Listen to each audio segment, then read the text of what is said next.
awareness, awareness, unravel, unravel, unravel.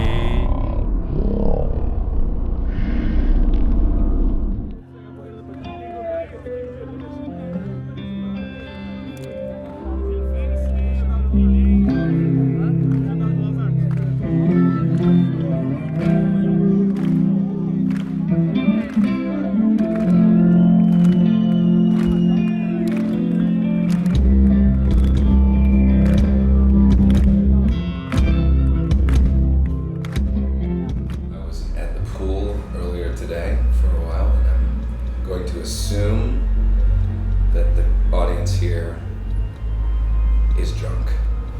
Some of them have been drinking all day. I know this for a fact. But it seems like the atmosphere and vibe here is very free, and I hope that comes in with the audience, because we definitely enjoy it when our crowd has a bit more energy.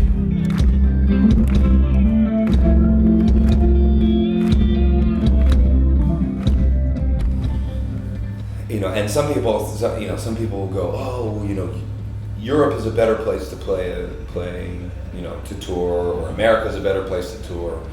But I think that mentality is wrong, because the one thing, the real magic of music is that it's universal, and that it speaks to people from different nations, different ages, different genders, different social strata, and everybody can enjoy music, and that's the beautiful thing. So yes, there's differences culturally. There's differences. France, they kiss you 3 times. In Spain, they kiss you twice when you say hello. I mean, that's a difference, but it has nothing to do with music. What happens with music is everybody's exactly the same. The musicians, the audience, the festival promoters, everybody's the same, just for 45 minutes.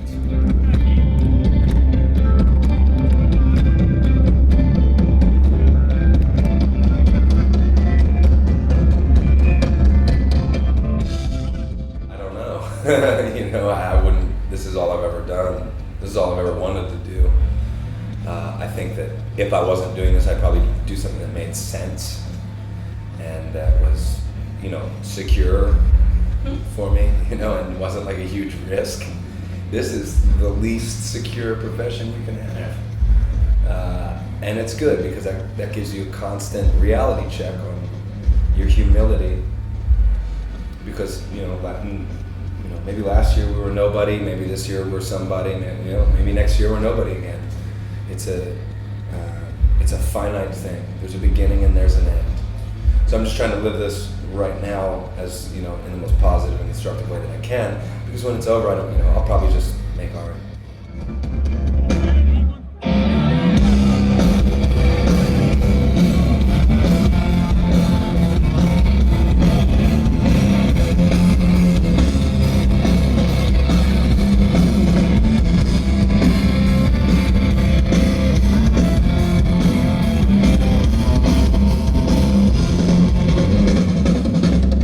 This is an irregular profession because the foundation, the cornerstone to make this work is that you feel passionately about it.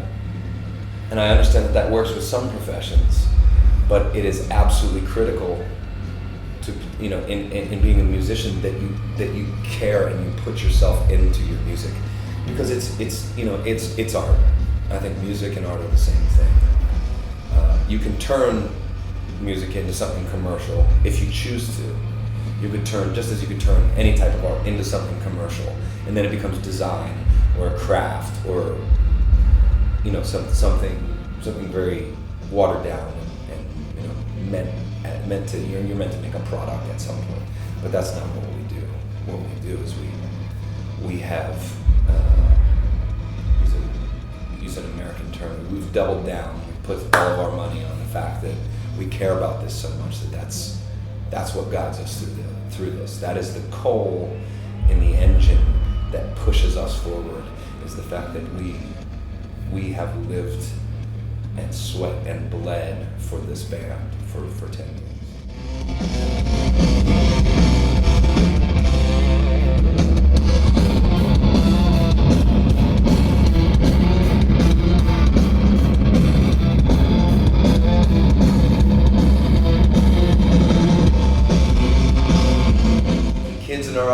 I see adults in our audience. I see women. I see men.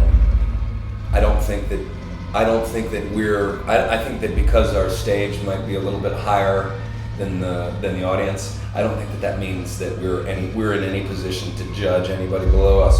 Because here's the simple fact of the matter: is we can't choose who is a fan of our band. It's not our choice. All we can do is make music and hope that people enjoy it. So, in essence, because of that fact, our fans are more important to us than we are to our fans, because they keep us doing this. You know, without fans and without an audience and without the work that we've done through touring and just trying to keep our egos low to the ground and keep our humility in check all the time, without that, you know, we don't have fans, and we're just playing music in a garage by ourselves, and that's fine, because that's how we started out. But we don't, you know, I've always thought that that this boundary between the audience and the artist is like it's an imaginary boundary, and the good shows for us are the shows where we emit or transmit, you know, the music that we make, and then the feeling that we put out is then reflected back to us from the audience. So it goes this way and then reflected backwards, and then that makes it better for us, and that makes it better for you. So it becomes sort of like this circular kind of circuit thing, and that's when a show works for me. So it's not like I'm a performer and you're the kids, you're the audience, you're beneath us. It's like we're all in this together. You know, we are all in this together, and we owe everything that we have to anyone who listens to us.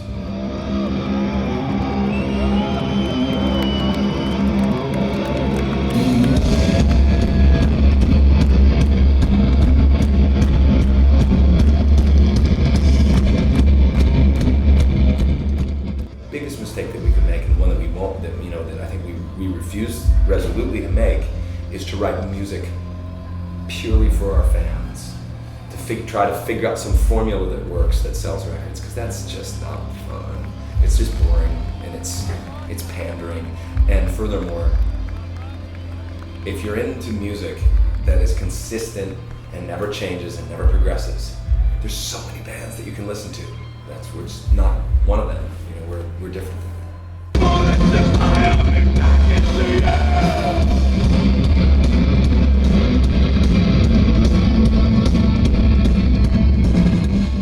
The first thing that our fans should understand is that we don't consider ourselves better. We don't consider ourselves really any different from our audience. We're music fans.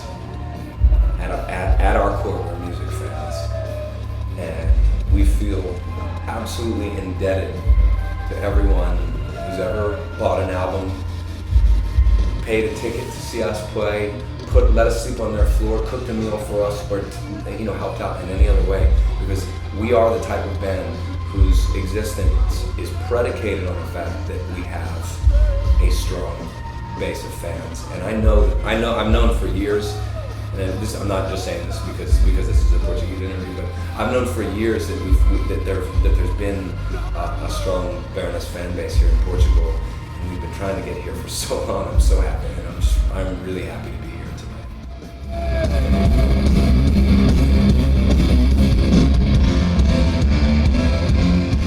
Important things about the early years for us was the fact that we were part of like a DIY community.